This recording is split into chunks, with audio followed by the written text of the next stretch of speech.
Aí está o título da nossa coleção, né, Módulos para o Novo Ensino Médio, Ciências Humanas e Sociais Aplicadas, publicado pela AJS.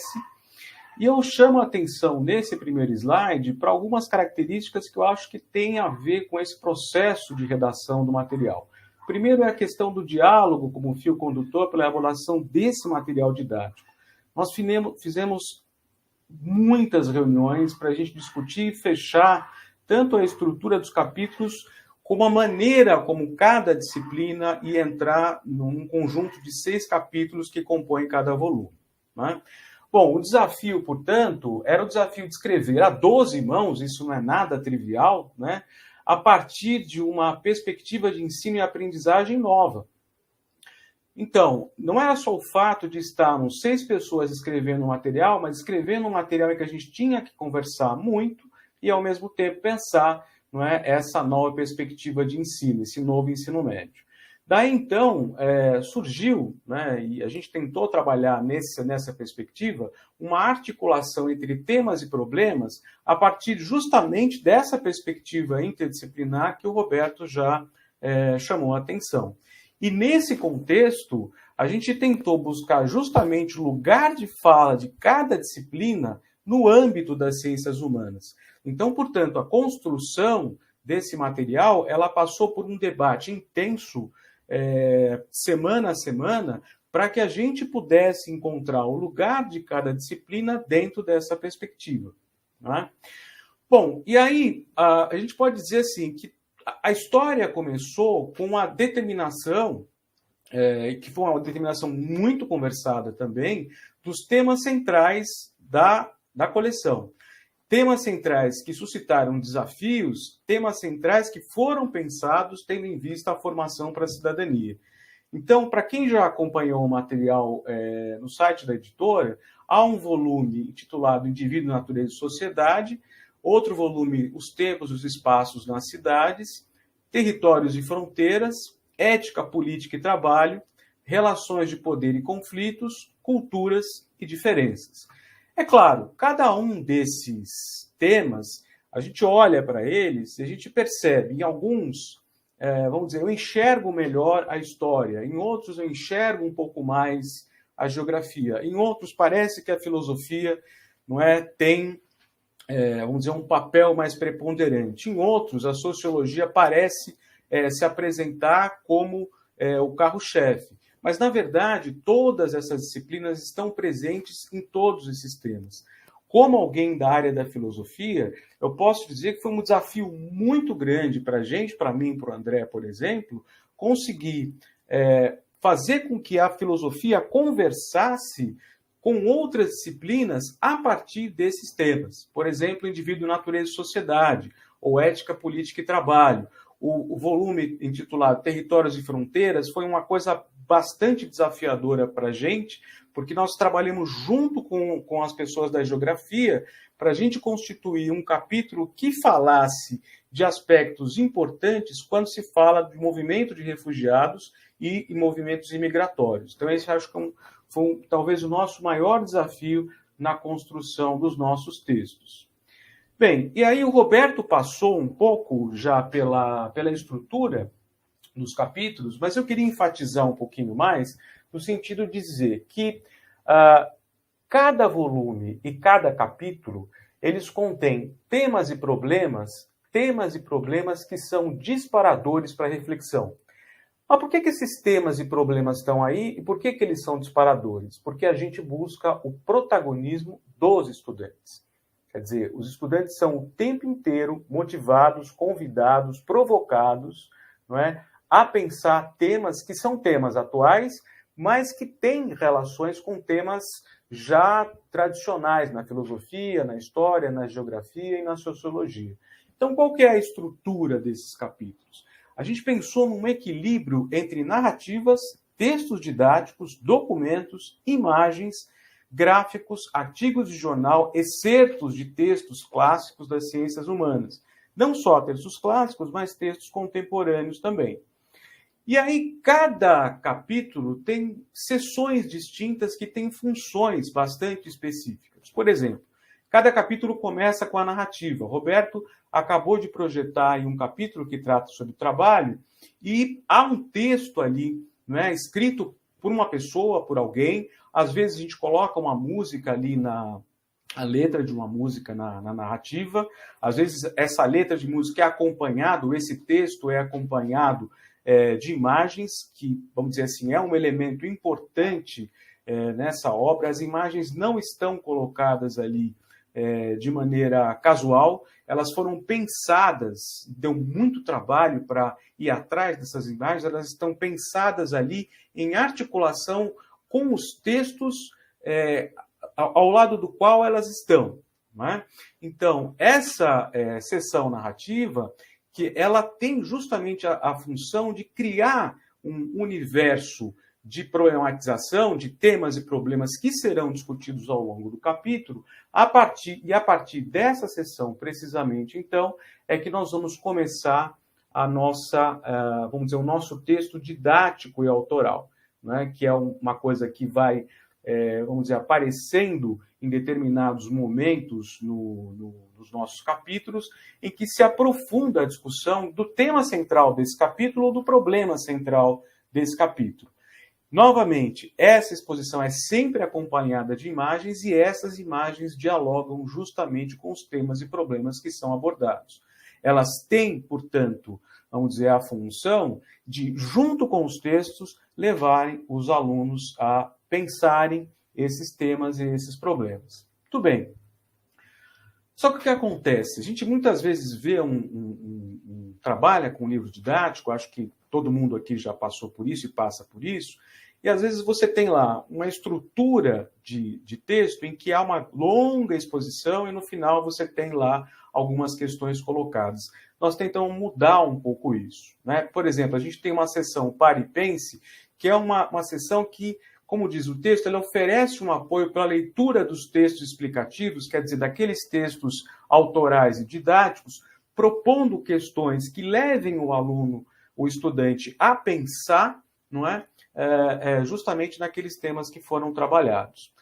Esta seção dita ler, né, ela varia muito. Às vezes é ler uma imagem, às vezes é ler um grafite, às vezes é ler um texto filosófico, às vezes é ler um documento histórico. Então, ela faz com que determinadas habilidades sejam trabalhadas. Por exemplo, comparar, observar, analisar. E isso produz reflexões a partir da leitura e diálogo entre dois atores importantes aí, que são os estudantes e o professor e a professora. Há uma sessão que a Michele, no outro webinário, chamou bastante atenção, que é a sessão pesquisa, né? Essa pesquisa pode ser uma pesquisa bibliográfica, pode ser uma pesquisa qualitativa, uma pesquisa quantitativa, uma pesquisa participante, coisas do tipo. Então, o que esta sessão no capítulo tem? Ela está articulada com o texto didático? Está muito articulada, só que, na verdade, ela convida os estudantes agora a assumir um papel ativo na construção do conhecimento. Por meio do quê?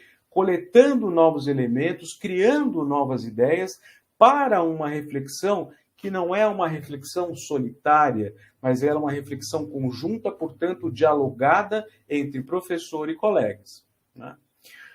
Bem, a seção ponto de vista, ela aparece às vezes no miolo do capítulo, mas muitas vezes ela aparece no final dela. O que essa seção tem? Né? Ela é composta de uma atividade, mas é sempre acompanhada de uma imagem e de um texto. E nesse momento é que os alunos são convidados a justamente pensar os argumentos que foram levantados nesse texto, concordar com esses argumentos ou discordar desses argumentos, né? Então, isso faz com que isso que a gente valoriza tanto como professor e professora, que é a argumentação, que é a reflexão, seja colocada de uma forma em que o aluno, em que o estudante, o aluno ou aluna, eles assumem agora a tarefa de elaborar por si próprios uma discussão, não é, sobre os temas que foram abordados no capítulo.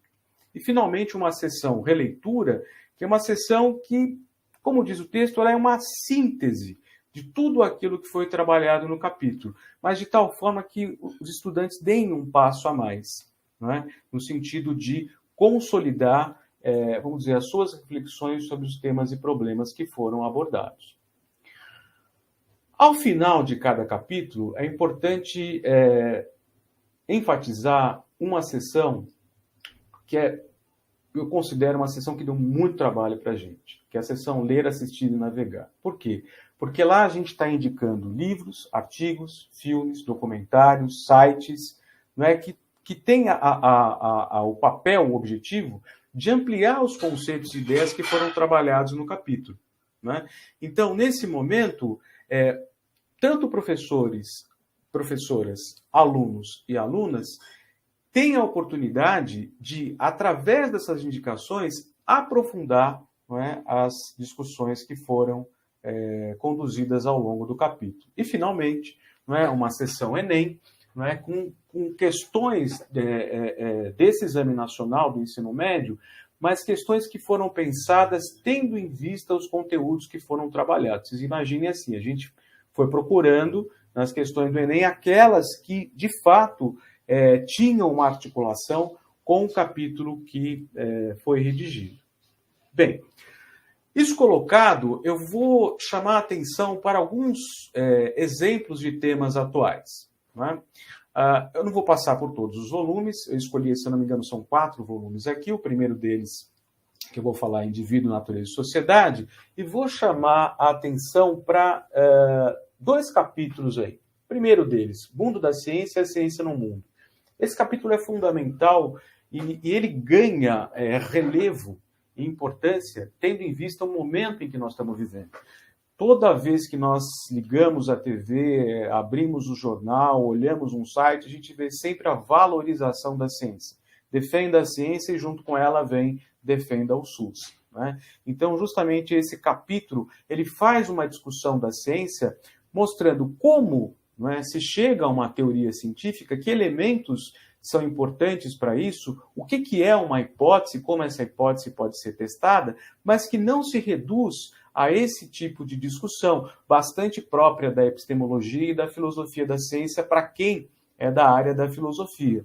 Mas ela tangencia e trata também de assuntos concernentes, relativos, né, à história da ciência e à sociologia. Portanto, o capítulo contempla, nessa perspectiva, uma discussão sobre ciência e ética, ciência e valores.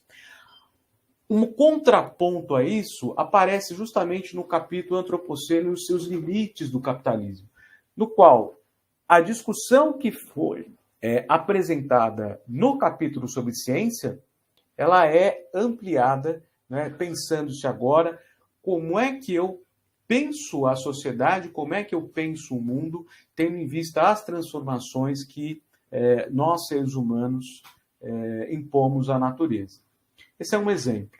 Um segundo exemplo, né, Ética, Política e Trabalho. Esse volume, nós temos 2 capítulos e olha que interessante. Eu selecionei apenas 2 capítulos. O primeiro deles, Mulheres e Trabalho. Reservar um capítulo tratando do papel das mulheres no mundo do trabalho nos pareceu alguma coisa absolutamente fundamental.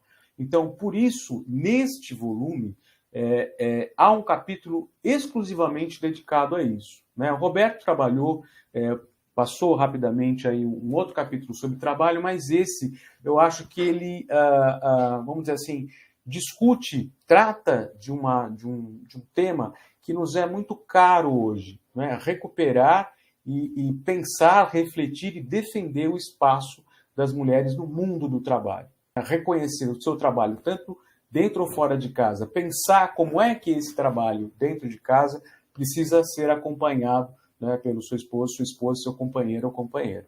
Tá certo? Um outro capítulo importante, esse o André certamente vai falar muito melhor do que eu, é a era do Big Data, liberdade ou controle da autonomia. Nós fizemos questão nesse capítulo de colocar o título do capítulo como uma pergunta, né? Por quê? Porque nós estamos justamente pensando uma coisa que está muito presente na vida de todos nós e de maneira fortíssima na vida da juventude, que é o uso né, das redes sociais, o uso da internet, o uso dos smartphones, né? Então, o capítulo propõe uma discussão sobre isso, mas, ao mesmo tempo, propõe uma discussão que envolve questões relativas à uberização do trabalho na perspectiva, vamos dizer assim, de uma área da filosofia que é a ética e a filosofia política, né? Mais um destaque aí, nesse volume, que eu considero um volume bastante legal, que é o volume Relações de Poder e Conflitos, né? Eu acho que esse tema, todo mundo entra aí tranquilamente para discutir, por exemplo, poder político e relações de poder, que é o primeiro capítulo, que abre, de certa maneira, aí a discussão que vai se colocar nesse volume, pensando o que é, na verdade, o poder, como é que se configuram as relações de poder e, finalmente, o que é poder político, né? E um capítulo que, vamos dizer assim, materializa tudo isso, que é um capítulo, vamos dizer, com um viés mais histórico, em que vai se discutir as guerras mundiais e, nessa perspectiva, discutir nacionalismos e totalitarismos. Isso é importante e eu diria que, no contexto que nós vivemos hoje, trata-se de um tema absolutamente relevante, né? Muito bem. Por último, um volume que eu tenho uma simpatia muito grande por ele, porque ele trata de culturas e diferenças, né? Então, além da gente trabalhar com a noção de cultura, a gente trabalha com três coisas, né? Eu estou destacando aí 3 capítulos que têm a ver com cultura e tem a ver com diferenças, não é? Por isso que a gente coloca no plural, culturas e diferenças, que são os capítulos que tratam dos afro-brasileiros, um capítulo que eu acho um capítulo que hoje para a gente assume um papel fundamental, tendo em vista a relevância que a Amazônia tem hoje no nosso debate atual, que é o Brasil amazônico, né? E, finalmente, um capítulo que trata dessas metas para um mundo mais sustentável. Então, como vocês podem perceber, esses são apenas alguns exemplos, não é, de capítulos que tratam com temas que me parecem temas bastante importantes, né? Eu não queria me alongar muito, né? Eu vou interromper a minha fala agora, passando então para Paula. Obrigado, gente.